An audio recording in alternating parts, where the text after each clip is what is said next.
This summer, we actually undertook a research project on kind of the state of investing in underrepresented minorities around the country.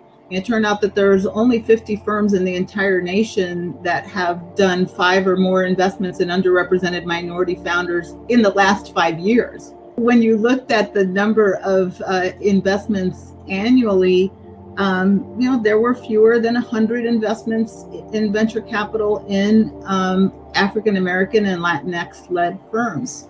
A lot of Black founders who are just really hungry for funding sometimes end up taking money from people who aren't the best people for them long term. And I'm glad I did not fall into that. I have a network that I can go to, which was kind of my first step. And so one thing that I'm wondering is how can we make it possible for people who don't have my profile, just thinking about the barriers that I faced, like the doors that were shut in my face, like places where I still didn't have the credibility despite having like 3 degrees and like all this stuff going on. It's kind of ridiculous.